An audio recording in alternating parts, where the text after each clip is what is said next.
Well, hi, everybody. Welcome here.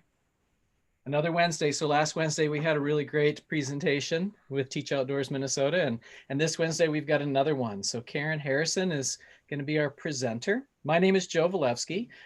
You'll see that Danielle Heffernan is here, and so is Sue Moan, and that we're going to be helping folks out. We're going to be admitting folks periodically. Sometimes we'll keep certain people out, so you be careful. But what we're going to do is we're going to let everybody in, and once it feels like everybody's here, then we're going to begin. What I want is for you to recognize that these slides were presented, were shared by Karen Harrison. And so you can enjoy looking at some of these. Maybe some of these are even your schools. Who knows? That'd be exciting.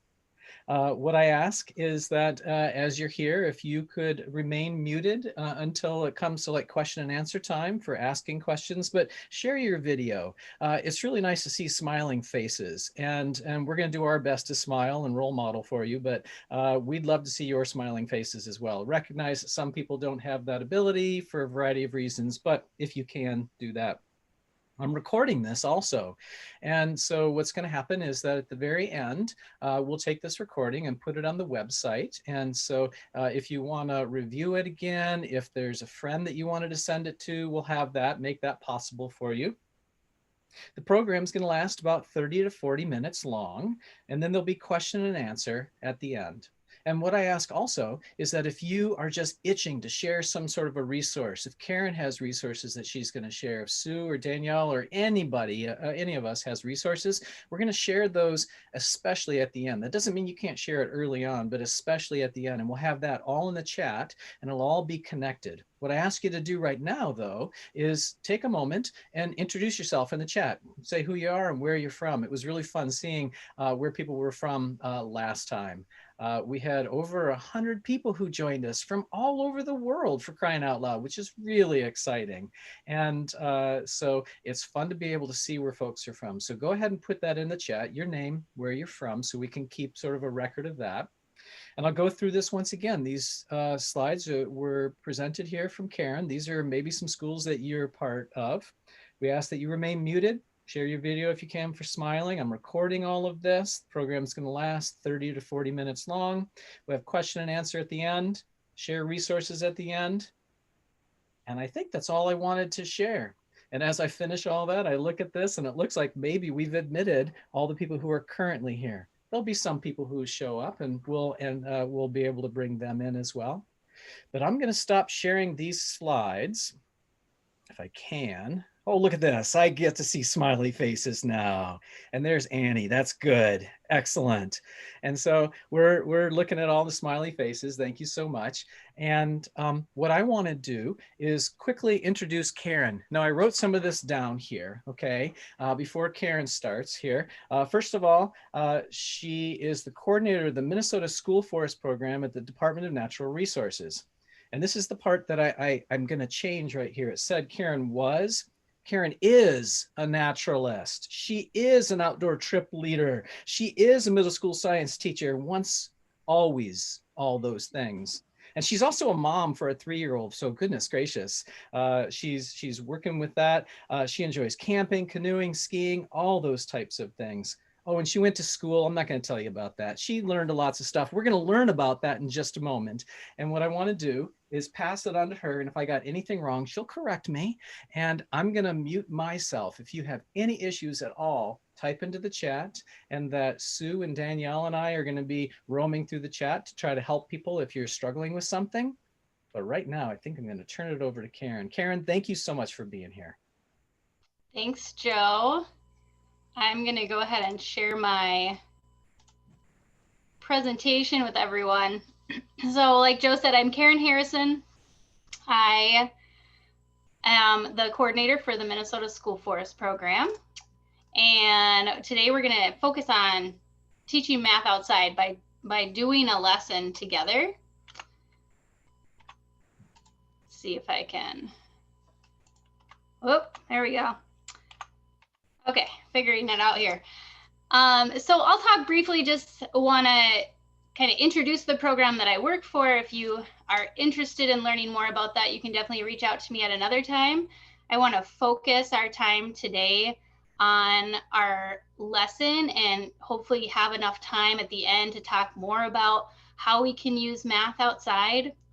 We're going to do a standard unit of measurement activity today, and you'll have the opportunity to go outside and take a measurement or two, and then we'll discuss the lesson. Like Joe said, have some question and answers.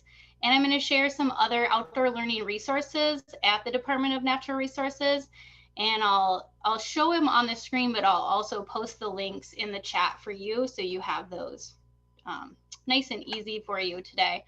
So the Minnesota School Forest Program is a partnership between Minnesota schools and the Department of Natural Resources. So any school can apply to be in our program. It's free. We offer a variety of services and benefits to schools. And our goal is really to help get students connected to nature, to make them aware and appreciate our state's natural resources. And we do that through all grade levels and all subject areas. So oftentimes people automatically think of science, but there's so many other ways to connect your students outside. We have 148 schools in the program right now. Those are all the dots you see on the map there. And although it's called school forest, they really range. We have manicured schoolyards, schools who are using their boulevard trees in, urban areas. So our smallest is in Northeast Minneapolis. It's just about a 1/4 acre. And we have some schools who have huge forests that they manage. So they're working forests. But we also have bogs and prairies and all sorts of things. So a wide range. Our website is up there. Maybe Laura Duffy, I know you're on the call. Maybe you can type that in the chat for everyone. It's mndnr.gov/schoolforest if you want to learn more. So today, hopefully you got this list. If not, we'll give you a couple minutes. Maybe you can grab what you need to do the lesson today. So we'll use a flexible measuring tape. So you don't want the hard kind. You want a nice flexible measuring tape. If you don't have a measuring tape, you can also use some string and a standard ruler. So that will work just as easily. Some tape or a marker and a pencil and paper. On your piece of paper today, you're going to be answering 4 questions.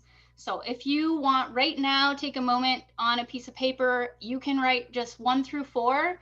I'm going to remind you what you're putting on your paper for those questions, but you can also go ahead and write some of these basic things that I gave you. So you're going to make an estimate, how many hands, you're going to find the circumference in hands, you're going to estimate how many inches, and you're going to find the circumference in inches. So questions 1 through 4. So I'll just give you 30 seconds, a minute quick. Grab your supplies if you don't already have them on hand, and then we'll get started.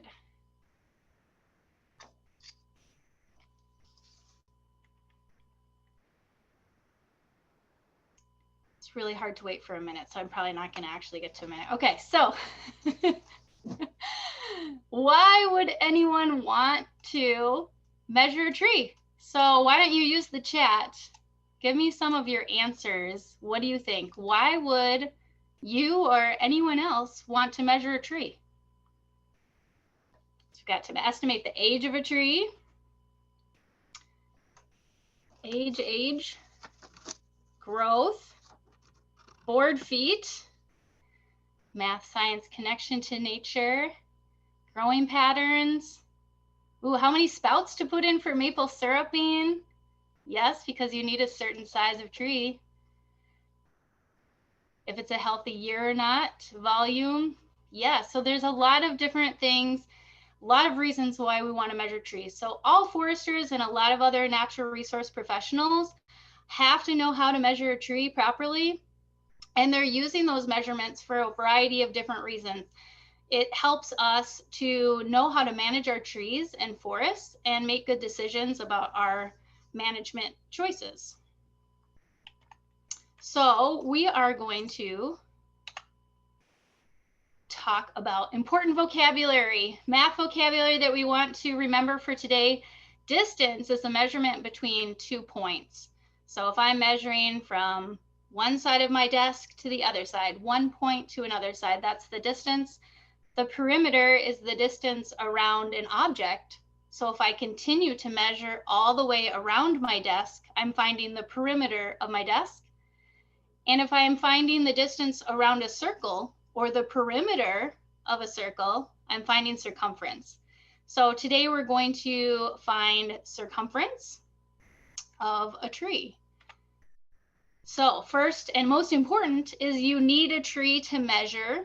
So I'm hoping that you have a tree, maybe you have a boulevard tree, you have a tree in your front yard or backyard out your side. Maybe you have a park across the street that you can jaunt over to during our lesson today, but you'll need a tree. For this first part, I'm hoping just in order to keep the time down that you can just look at your tree. So maybe you can see your tree out the window. I want you to take a look at your hand and then take a look at your tree trunk and then answer the first question on your piece of paper. How many hands do you think it will take to go all the way around the tree? So go ahead and take a few seconds here, run over to your window, look at your tree, make an estimate and write it down on your paper.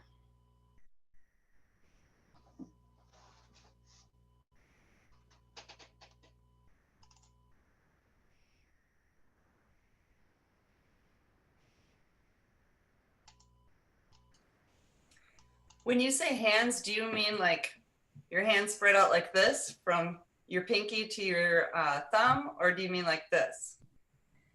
That's a great question. And we're going to get to that. For right now, you can decide how you want to measure with your hands.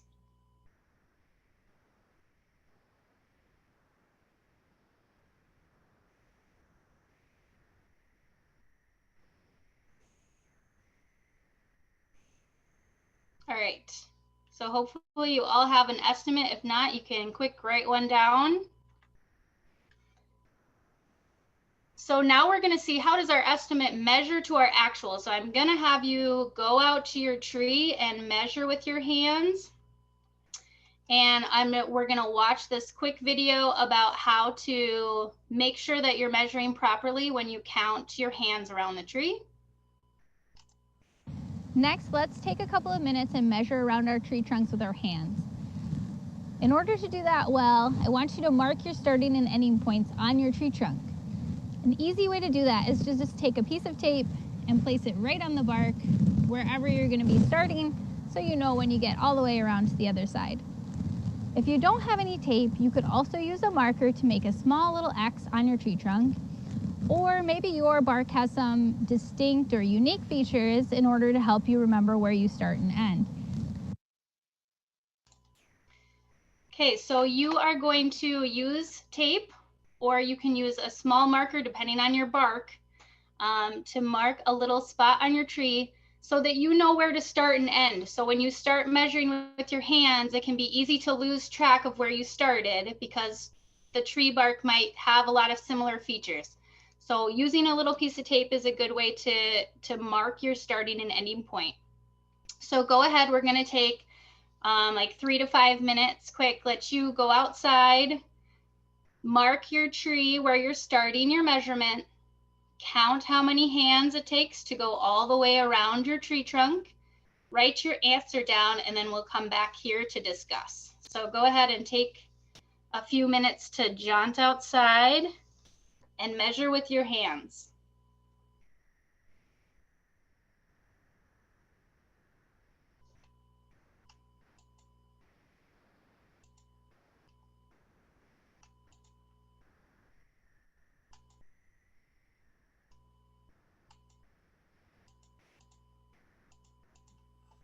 Karen, the volume has been perfect throughout. Oh. I can hear it and everything. Good. I'm glad. Are you paying attention to the clock for this? Because I didn't pay attention. Yes. Got it. I'm trying to. So hard to wait. I love And of it. course, you know what I should have done is timed myself going outside and to my tree, and then. Oh yeah, yeah. But I love the fact that our emphasis with these is to go outside. That's what happened on the last one. That's what you're doing here. And every single time that we do these indoor online things, we're going to focus on going outside, which is super. Yep. I think it makes a big difference when you can have that hands-on experience. Yeah. I just admitted a couple new people, and you may be wondering why we're just sort of chatting with each other, Karen, the presenter, and I. It's because all the other students hopefully are outside doing their task, and that is measuring a tree.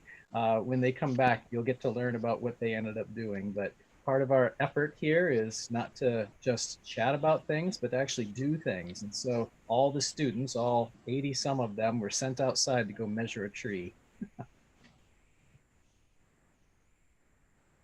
Yes, and if people are just joining and they want to run outside quick and measure, you're welcome to count how many hands it takes to go around a tree and come right back. How often do you get asked that in a Zoom session? Hurry up, run outside.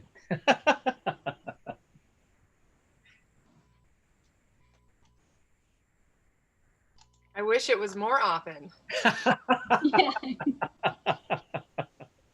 However, I'm afraid if I ask that for my students, they might be gone the rest of the day. Yeah.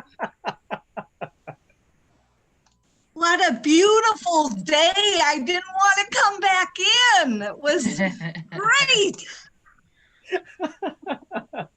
Even if it's below 0, they'll want to stay outside. That's right. So Karen, is there one way, pinky style or other hand style, or doesn't it matter? We're still getting questions. It does matter, Sue, and I think it might be my next slide. So. Oh, okay. Exciting.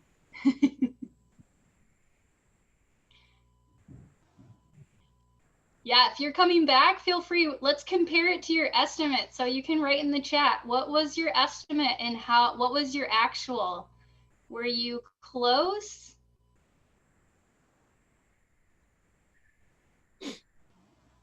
Right now, I see I've got a lot of one hand off.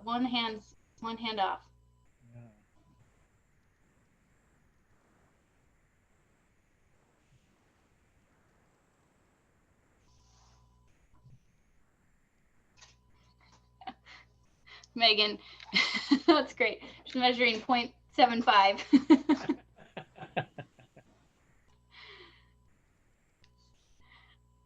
All right, so we measured with our hands, and we can compare that to our estimate. Can we compare it to other people in our class? I see one person shaking their head no. Anyone want to come off mute and tell me, do you think we can compare to others in our class? Why or why not? It would be difficult to do that because people do not have the same size hands and they may not have had their fingers spread the same. Oh, Yes, so that's right. Mhm. So we're gonna, oops, zoop. Now that you're done measuring with your hands, let's see how we measured with our hands. How many of you measured with your hands laid out like this? Anyone? How many of you measured with your hands the long way? Or maybe you kept your hands tight and flat together and counted this way?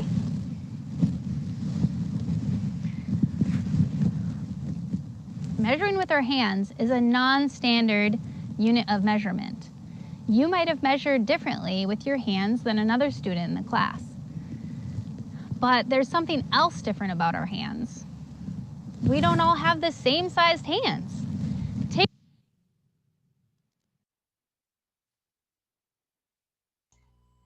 After much difficulty, Joe created a poll. We're gonna see how many people in the class measured different ways. So the poll should pop up. Did you measure your hand 1, 2, 3, or 4? So 1 is splayed out like this. 2, you measured horizontally. 3, you measured hands closed vertically, or 4, maybe you did something different. Go ahead and mark your answer and submit.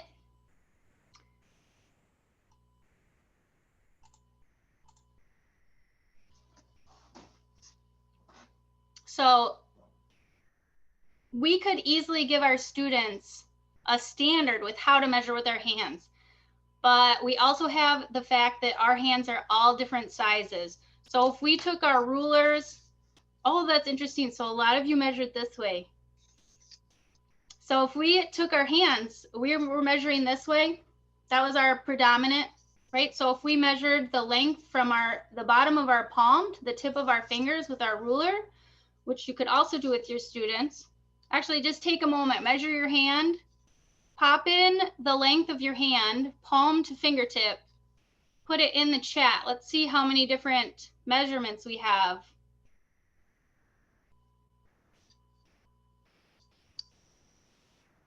Mine is 7 inches, almost exactly. 4.5, 6 inches, 6.5, 7 1/8, 7 3/4, 5.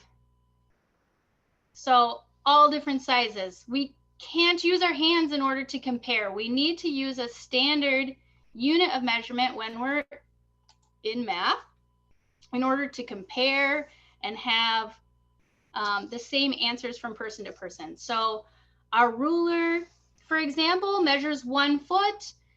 1 foot is a standard unit of measurement.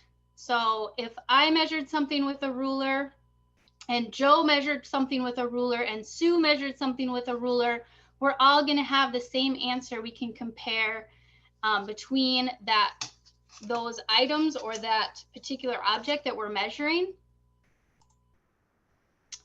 But wait, we have another standard that we have to set.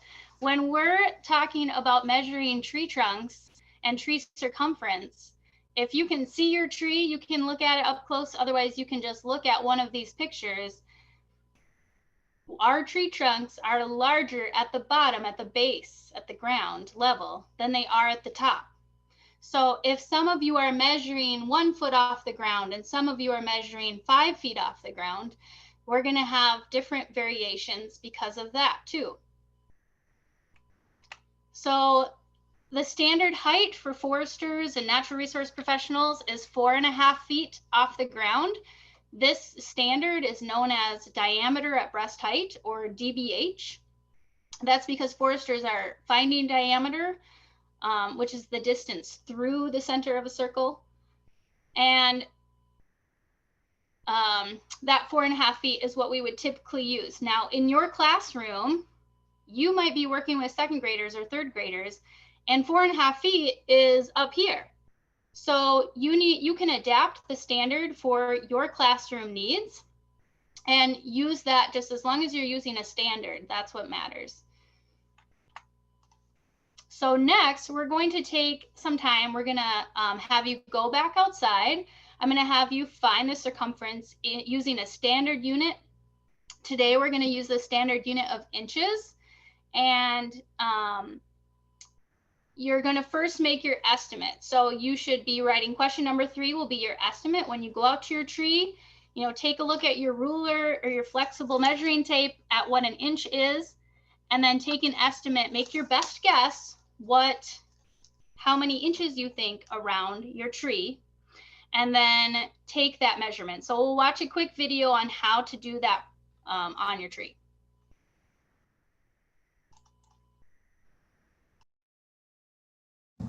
So we're going to use the standard of 24 inches today. So we'll be measuring our circumference at 24 inches off the ground. Using your measuring tape, you can measure up 24 inches and go ahead and mark that with a piece of tape or a small little X with your marker.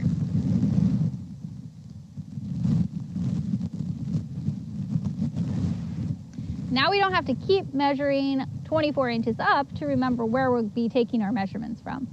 Next, I want you to make another estimation. Taking a look at your ruler or measuring tape at how big an inch is, how many inches do you think it will take to get around your tree trunk right here? Go ahead and make your best guess and write it down on your worksheet. All right, let's go ahead and measure our actual circumference using our measuring tape. Using our 24 inches off the ground as our standard, we'll take our measuring tape and wrap it around the tree. It's important to make sure that when you wrap your measuring tape around the tree, you're staying level or as straight across as you can all the way around. If your measuring tape drapes down like this, we're not finding the circumference. We're finding the distance of an angle around our tree trunk. So make sure that you take a look at your measuring tape and do your best to make sure that it's level. Once you find your measurement, go ahead and write it down on your worksheet. If you don't have a measuring tape, like I said, you can use a piece of string, yarn, or ribbon to do your measurement instead. What you want to do is take your string, and again, using our standard of 24 inches off the ground, we're going to wrap our string, staying careful to make sure that we're staying as level as possible all the way around our tree. And we can use a scissors to cut right where the two pieces meet, or we can also use a marker to mark our string so we know where to take that measurement from. Once we have that, we can set this on a flat surface and use our standard ruler to measure the length of the string. So in the video, I created this for you to use with your students. And so I use the standard of 2 feet off the ground, but I'm going to have you use the standard 4.5 feet off the ground. So that's 54 inches. So you'll measure 54 inches up, mark that with a piece of tape or a little marker spot, and then make your estimate. How many inches do you think it's going to take to go around? Then use your measuring tape to go around. And yes, if you chose a really large tree, I saw Bill mention you should have picked a skinnier tree. You might have to use your measuring tape twice. So yes, and then or you could use pieces of tape too to marker or to mark around and make sure you're staying kind of level with as you're measuring around, because it's a little bit harder when you have a big tree. So couple of things to do: answer question 3 and 4. So we'll take, again, some time for you, a little bit more time because it's a little bit harder to measure around with your measuring tape and make sure it's level. After you're done, you can come back in and we'll discuss. Anyone have any questions? All right, go and find your circumference.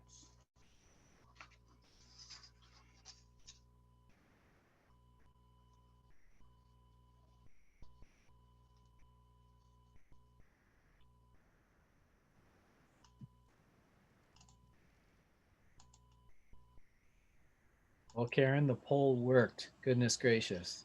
It did. You figured it out. I figured it out. It's a fun feature. So there's a question here. What was the phrase when measuring 4.5 feet from the ground? And the phrase is? Diameter at breast height. There we go.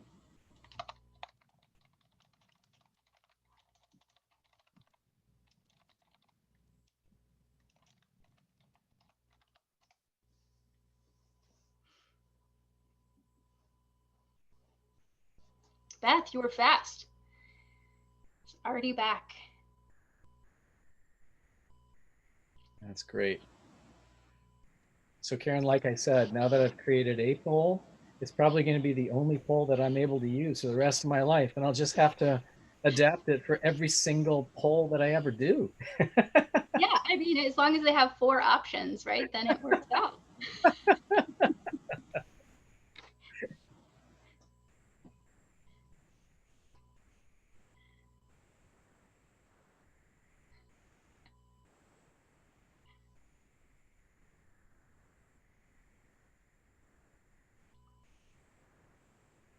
Hey, Karen. Yes. I tried something kind of fun myself that I was thinking of that, upper elementary age student. My tree was 7.5 hands and I measured my this way. And then I measured what that distance was on the ruler and tried to get my estimate. And it was really interesting to then go out and check it. And that was kind of fun too. Yeah. Just another way for adding a little math. Yep. That's great.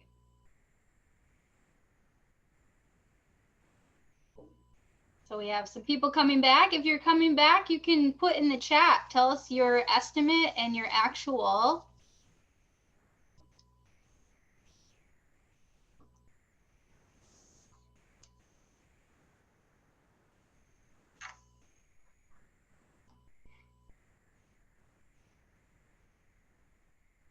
Nancy, nice. That's really close. 91, 95.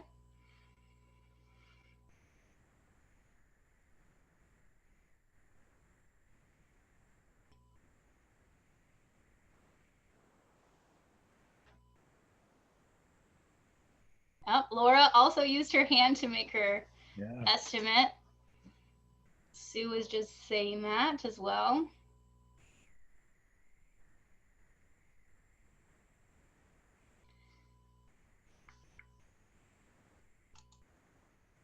Checking, I'm gonna give, looks like we have a few people still out of their seats, so I'm gonna give another minute here.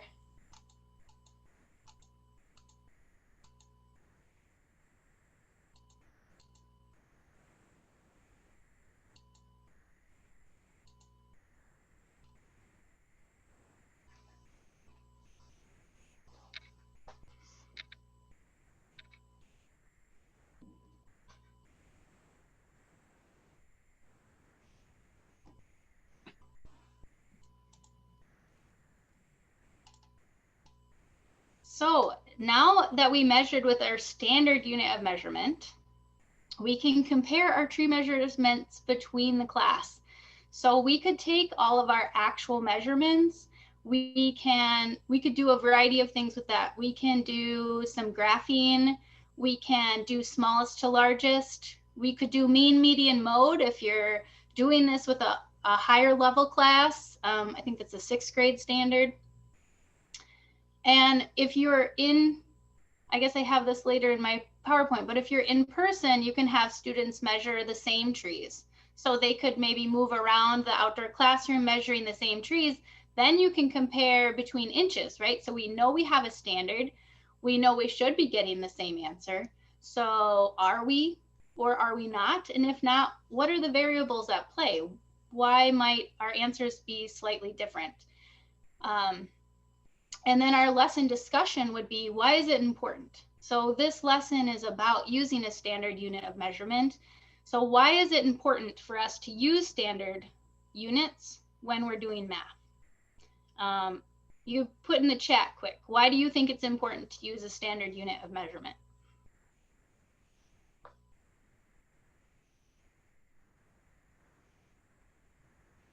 Consistency, able to compare results, to have a common language, accuracy, yes, being consistent and comparing.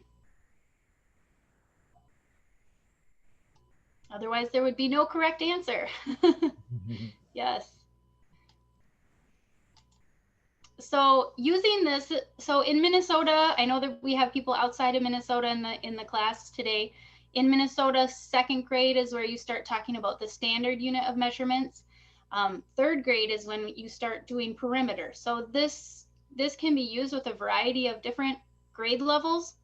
And we have this lesson also in our Project Learning Tree early childhood book.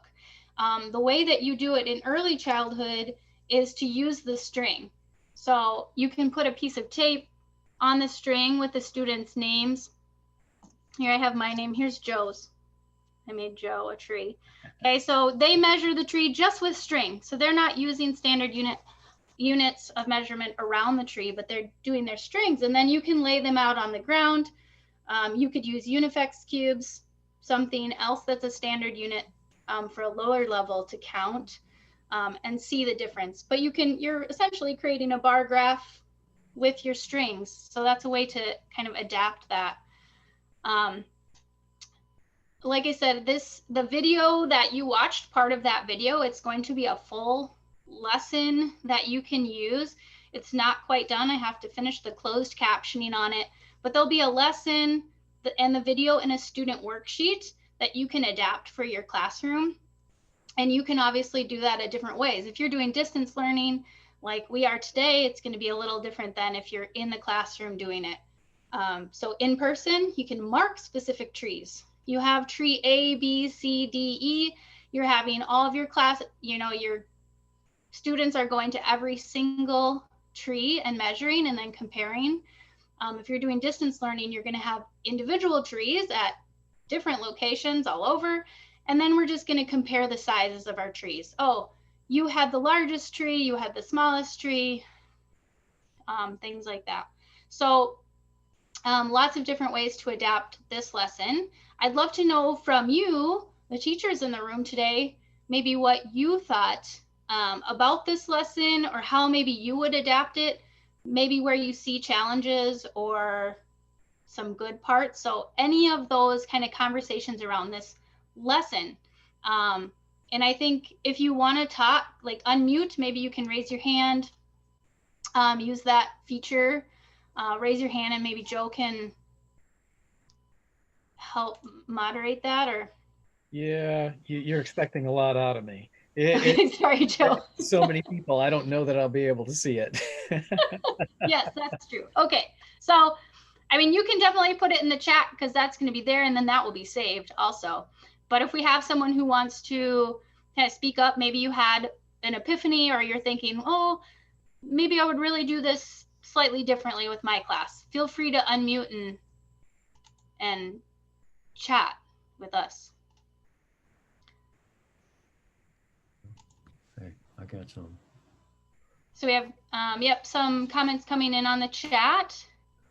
Can you unmute me? Finding average circumference within a given tree species. Yeah, and then doing more with the trees too, not just measuring them. You can do a lot of other things as well. Larry Wade, do you want to chat? Yeah, I just like to say, really, I like this lesson a lot.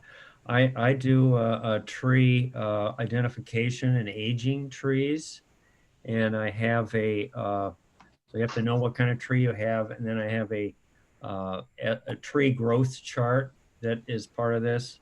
Kids have to take the circumference, calculate the diameter, and then they put that in, and I'd be happy to share that. It's a really good lesson for upper elementary. Yeah, great.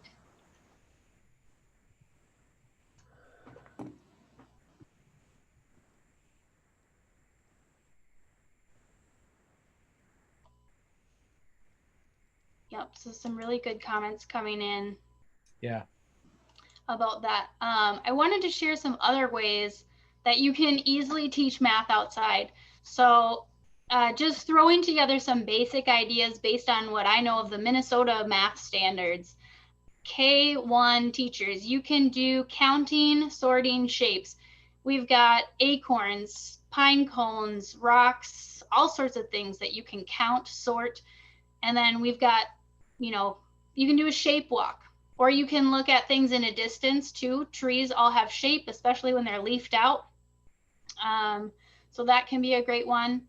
2, 3, you're doing measuring, standard units, finding temperature as a math standard, perimeter also. For 4, 5, geometry. So you can do measuring angles of tree branches and graphing animal track measurements. So in the snow or mud, you can measure, like, are they running? Are they walking? You can do all sorts of stuff within the measurement of that. Finding the area or using proportional method of tree height. In 6, 8, you can measure speed. You can do median, mean, mode. This is a way you can do median, mean, mode, but you can also collect items and then figure out mean, median, mode with the items that students collected. Circumference and diameter are 7th grade standards in Minnesota. Not that you can't do them at other times like we did today. And then for if we have any high school in the group, there's trigonometry tree height where you can make your own clinometer using a protractor. You can do real world math, so timber scaling, just like foresters do. You can do plot studies where you're studying a whole bunch of stuff within an area in the school forest and then make predictions or assumptions about the rest of the space. So those are some other ideas. If you have done math before too in the forest, we'd love, or not in the forest, but in the outdoor classroom, you know, go ahead and throw up your ideas. It's a great time for people to just share and network ideas on teaching math. And yeah, we just want to share, right? So go ahead and throw any other ideas up that you might have. I want to, before we go into question discussion, I do just want to share resources so I don't forget to do that. And I am going to share a different screen. And where am I? There we go. And what I'll do is in the chat box, I can get it to come up here.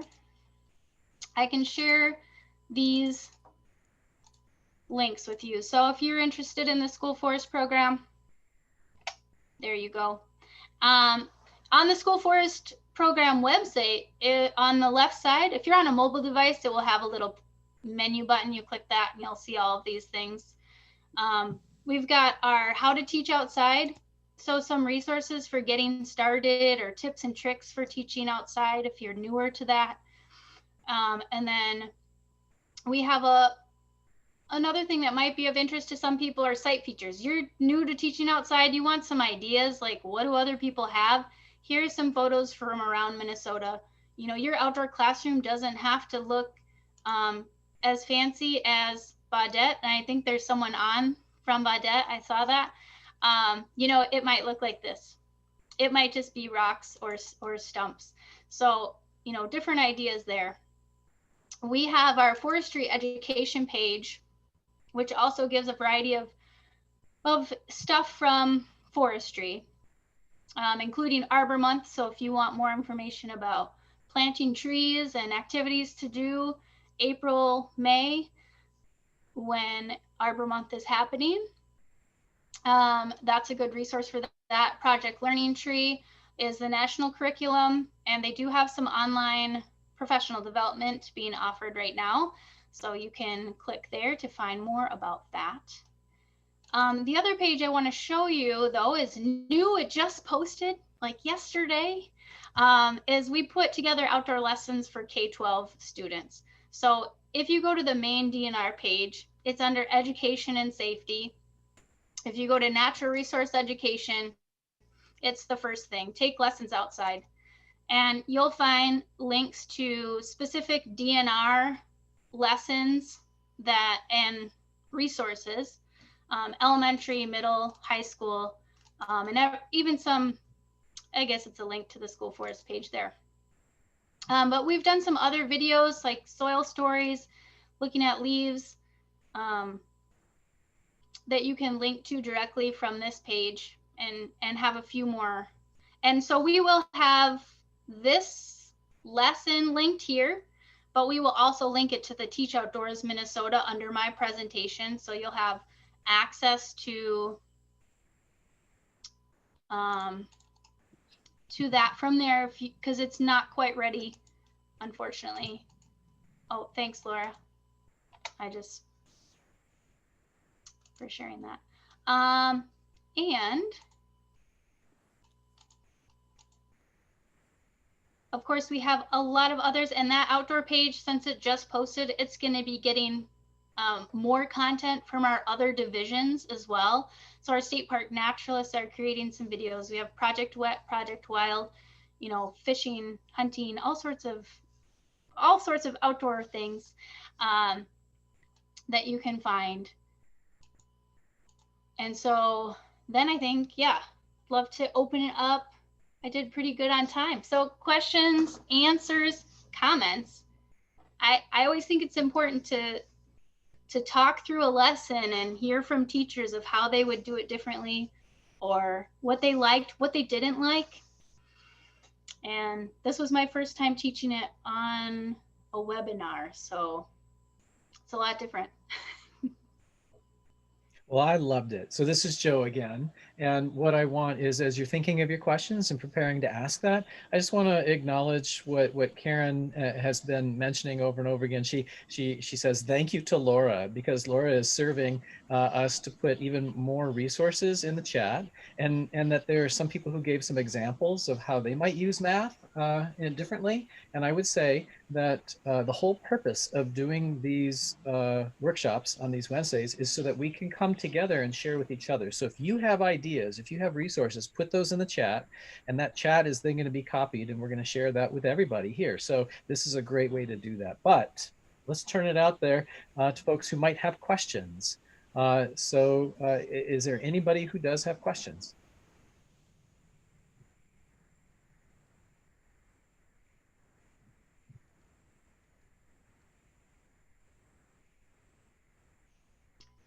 There is a question here. Any sources for elementary students using a protractor to measure tree height? So you can measure tree height with a protractor. The only way I have done it is through a trigonometry lesson using sine, cosine. So that to me is a little more advanced than elementary. We typically use a ruler. So you can use a ruler with students to measure tree height using the proportional method, where you kind of spot the tree from 0 to 12, and then you can figure out the height of the tree using fractions. And oh, it looks like Laura's sharing some tree measurement worksheets in the chat as well. Messy Maths is a great book that was just mentioned right here as well. So again, as people are looking for resources, we'll include this in what we put on the website. And Messy Maths has already been suggested by somebody. Yeah, another great one is out of Wisconsin. There's math. I don't remember what it is though. Maybe someone else on here does. Now that I say that, they have a whole guide in it. I know it's free online. I usually look up WI outdoor math, and I think it pops up. But they have a lot. They have a lot of math with triangles, and that's kind of how you would measure your tree height with that method.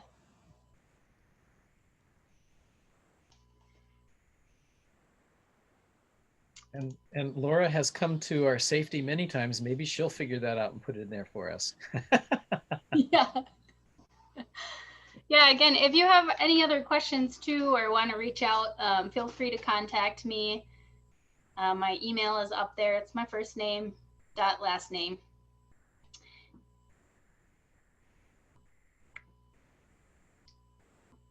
Excellent. Well, as people are possibly leaving here, if you wanted to stay here and ask questions, feel free to do that. I just want to bring it up that next week we're going to be welcoming David Grack from the Jeffers Foundation, and he's going to be covering phonology. And there are many other presentations already planned after that. You can go to the website, to the Teach Outdoors Minnesota website, and see a list of what's there already. And we have so many people who have been offering or even asking for specific presentations. And so what I ask is, if you're still here and you have ideas and something you'd like to present, or something that you would like somebody to present, maybe we want Karen to come back and do another something a little bit deeper on something else that we only mentioned just briefly. This is the opportunity. So put those in the chat, send us emails, figure out your way to get the word to us. Maybe a couple more minutes here if anybody else has any questions. Yeah, if you want other ideas on math or how to do something, we have a few minutes. I'm happy to share those ideas.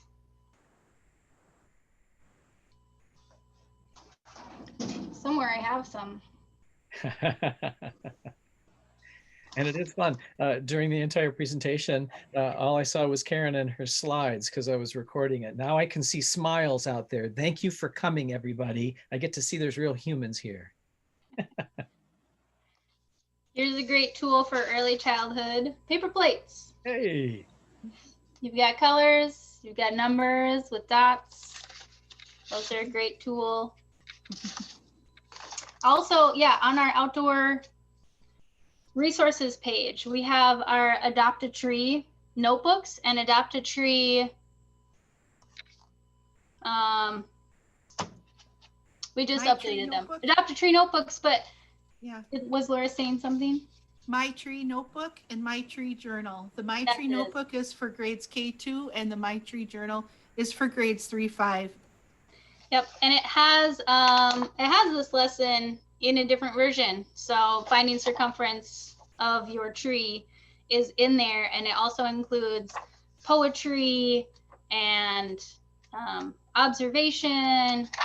And so these are, you can print these off from our website as well. They're pretty great, I think. But thank you all for coming today. Yeah. And Thank you. And as you leave, make sure to leave a comment thanking Karen or giving us other ideas, whatever it is in the chat. And have a great week. I hope to see you here next Wednesday.